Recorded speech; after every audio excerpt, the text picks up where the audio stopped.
हाय, मी नीलम. आज एक सत्यकथा सांगणार आहे बरं का. ती सुद्धा आता आपली पंढरीची वारी आली आहे ना, तर तो विठ्ठल, तर त्या विठ्ठलाच्या बाबतीतली ही खरीखुरी घडलेली सत्य घटना ऐका. परमेश्वराची फिजिओथेरपी. ती सोसायटीत नवीनच राहायला आली होती. येता जाता बोलून सगळ्यांशी तिची मैत्री झाली. काही दिवसातच कळलं की ती तथाकथित सुधारणावादी मताची आहे. अध्यात्म, पूजा, मंत्र, स्तोत्र काही न करणारी, सडेतोड बोलणारी आहे. तिच्याशी गप्पा तशाच व्हायच्या. हळदी कुंकवाला बोलावलं तर साडी नेसून येऊन जायची, पण नंतर तिच्या कमेंट्स सुरूच असायच्या. तुम्हाला कंटाळा कसा येत नाहीये सगळं करत बसायला? तास तास कसं ग बसता त्या पोथ्या परत परत वाचायला? तीच तीच स्तोत्र म्हणून काय मिळतं तुम्हाला? नवीन काहीतरी जरा वाचा.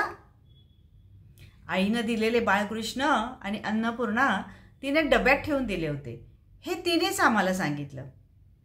पहिले काही दिवस यावरून गरमागरम चर्चा व्हायची.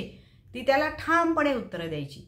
काही दिवसांनी लक्षात आलं त्यातून काहीच निष्पन्न होत नाहीये. मग मात्र आम्ही ठरवलं आता यावर बोलायचं नाही. मैत्रीण म्हणून ती छान आहे ना, मग तर झालं, असू दे. आणि प्रत्येकाला स्वतःचं मत असतंच की हो, त्याप्रमाणे ती वागत असेल, असं सुरू होतं. बरीच वर्ष झाल्यानंतर सगळ्यांना तिची सवय पण झाली. नंतर एके दिवशी काय झालं, तिच्यावर एक वेगळाच प्रसंग ओढवला. ती सकाळी उठली तर तिला बोलताना जीभ जड झाली. आता काय करायचं, बोलणं अस्पष्ट यायला लागलं. नवऱ्यानं प्रकरण गंभीर आहे हे ओळखलं. ताबडतोब तिला हॉस्पिटलमध्ये हलवलं तर मेंदूत रक्तस्राव झाला होता. अगदी माइल्ड होता आणि लगेच ॲडमिट केल्यानं फार फायदा झाला. तर हळूहळू सुधारणा होईल असं डॉक्टरांनी सांगितलं.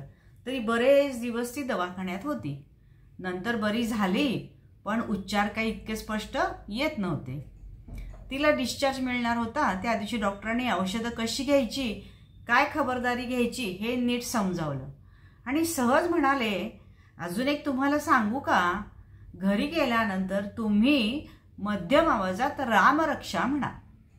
त्यात र शब्द अनेक वेळा आहे, त्याचा परिणाम होतो.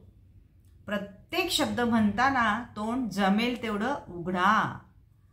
जबड्याची हालचाल जास्तीत जास्त झाली पाहिजे. विष्णू सहस्त्रनाम म्हणाला तर अजूनच उत्तम. डॉक्टरांचं ते बोलणं ऐकून ती थक्क होऊन त्यांच्याकडे पाहतच राहिली. डॉक्टर असं काही सांगतील असं तिला काही वाटलंच नव्हतं. हो हो असं त्यांना म्हणाली.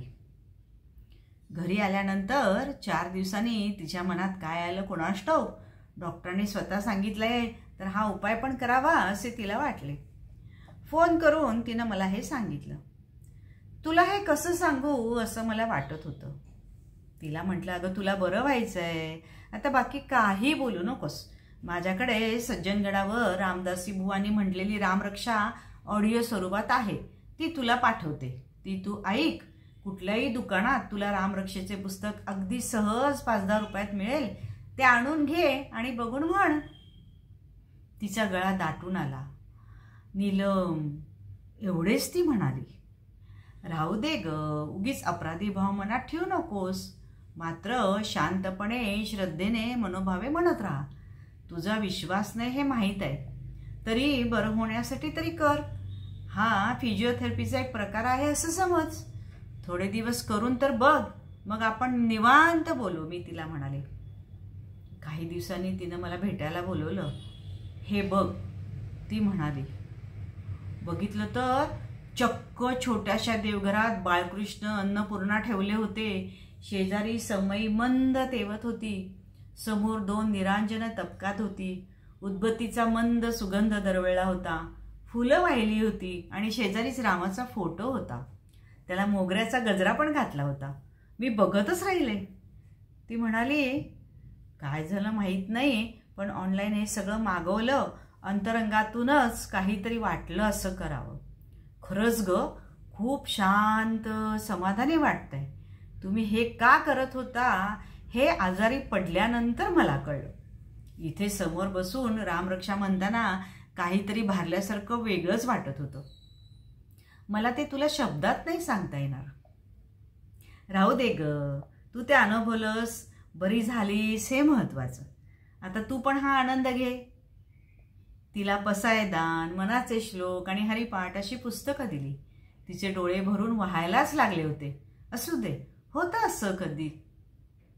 ती पूर्ण बरी झाली याचं श्रेय डॉक्टरांनाच आहे. मात्र त्या अवघड वेळी तिला रामरायाने मानसिक आधार दिला. पूजा, जप, स्तोत्र, पठण यासाठी तर करायचे असतात. प्रयत्न, कष्ट आपण करायचे असतात, पण त्याचा हात हातात असू द्यायचा. तो सांभाळतो. कोणीतरी एक अदृश्य शक्ती आहे, तिच्यावर विश्वास ठेवायचा. जमेल तशी साधना करायची, श्रद्धेने भक्ती करायची.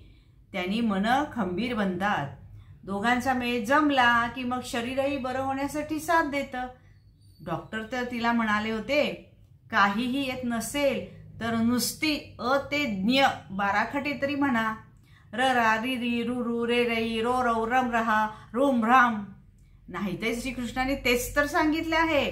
अगा 52 वर्णा परता कोण मंत्रू आहे पांडुसुता.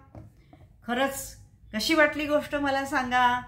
आणि म्हणूनच आपण ही स्तोत्र पठण सगळी म्हणत असतो. आणि असे बरेच व्हिडिओसुद्धा माझ्या चॅनलवर आहेत, तर ते तुम्ही नक्की बघा, त्याचा आनंद घ्या, मजा लुटा, त्याचा उपयोग करून घ्या. आणि माझ्या चॅनलला सबस्क्राईब करा, शेअर करा, लाईक करा. धन्यवाद.